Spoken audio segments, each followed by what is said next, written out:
अथ श्रीमद्भागवत महापुराणं स्कन्दं 3 अध्यायं 11 अथ एकादशोऽध्यायः मन्वन्तरादिकालविभागवर्णनम् श्लोकास् 1 to 17 मैत्रेय उवाच चरमः सद्विशेषाणाम् अनेको संयुतः सदा परमाणुः स विज्ञेयो नृणाम् ऐक्यभ्रमो यतः सत एव पदार्थस्य स्वरूपावस्थितस्य यत् कैवल्यं परममहान् अविशेषो निरन्तरः एवं कालोऽपि अनुमितः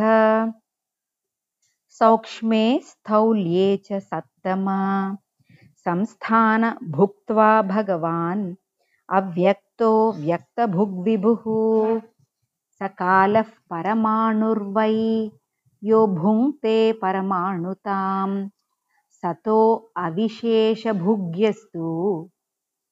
सकालः परमो महान् अणुर्द्वौ परमाणु स्यात् त्रसरेणुस्त्रयः स्मृतः जालार्करश्म्यवगतः खमेवानुपतन्नगात् त्रसरेणुत्रिकं भुङ्क्ते यः कालः स त्रुटिस्मृतः शतभागस्तु वेद स्यात् तैस्त्रिभिस्तु लवस्मृतः निमेषस्त्रिलवो ज्ञेय आम्नातस्ते त्रयः क्षणः क्षणान् पञ्चविदुः काष्ठां लघुता दशपञ्च च लघूनि वै समाम्नाता दशपञ्च च नाडिका ते द्वे मुहूर्तः प्रहरः षड्यामः सप्तवानृणां द्वादशार्थफलोन्मानं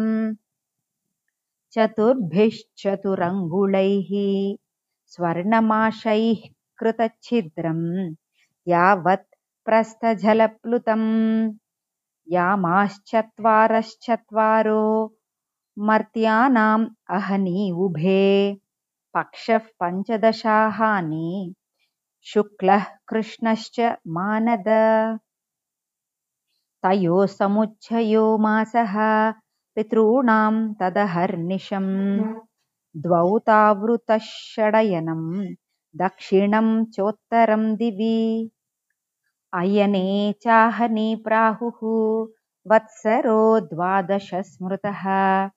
संवत्सरशतं नृणां परमायुर्निरूपितम् ग्रहर्क्षताराचक्रस्थः परमाणौ अदिना जगत् परमाण्वादिना जगत्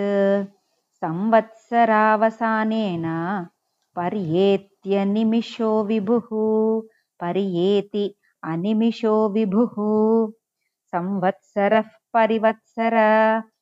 इडावत्सर एव च अनुवत्सरो वत्सरश्च विदुरैवं प्रभाष्यते यस्सृज्य शक्तिमुरुधोत् श्वसयन् स्वशक्त्या पुंसो भ्रमाय दिवि धावति भूतभेदः कालाख्यया गुणमयं क्रतुभिर्वितन्वन् तस्मै बलिं हरत वत्सर पञ्चकाय विदुर उवाच पितृदेवमनुष्याणाम् आयुः परमिदं स्मृतं परेषां गतिमाचक्ष्व ये स्युः कल्पात् बहिर्विदः